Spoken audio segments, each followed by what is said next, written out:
Komisi Kepolisian Nasional menggelar forum diskusi bertajuk Strategi Pencegahan dan Penegakan Hukum terhadap penyalahgunaan narkotika oleh personel Polri.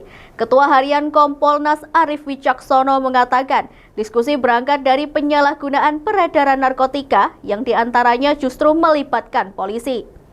Menurutnya terjadinya penyalahgunaan itu akibat dari lemahnya pengawasan barang bukti dalam kasus narkoba.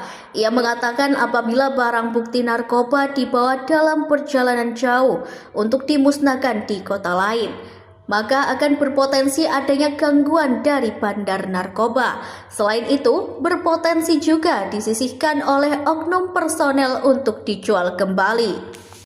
Kenapa? Berdasarkan data yang ada,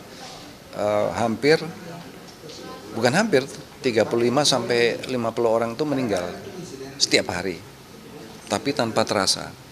Yang kedua, hari ini kita mengadakan rapat koordinasi atau forum group discussion dengan mengundang para pakar. Jadi dari Barreskrim itu hadir dari Direktorat Tindak Pidana Narkotika, kemudian dari Propam, kemudian juga dari Irwasun, kemudian dari narasumber ahli di bidang tindak pidana pencucian uang, kemudian dari BNN.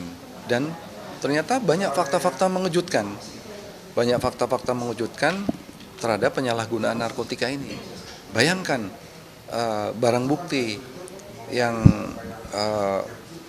disalahgunakan oleh para petugas aparat penegak hukum itu bisa diselewengkan, disisihkan, digelapkan dengan harga yang fantastis.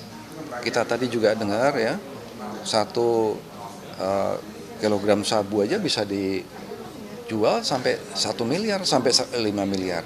Kasus di Bandara Suta, itu tuh sampai 90 miliar.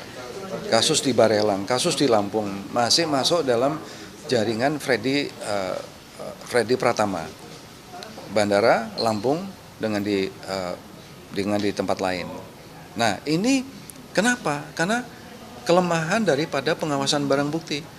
Saya pribadi dengan tim Kompolnas itu berangkat, sebagai contoh Oktober yang lalu kami berangkat ke Kepri, Barelang. Itu ada 16 anggota Polri yang kena kasus narkoba. Mereka sudah di sidang kode etik dan juga di sidang pidana. Salah satunya adalah Kasat Res Narkoba Barelang. Barang bukti digelapkan. Coba 16 orang.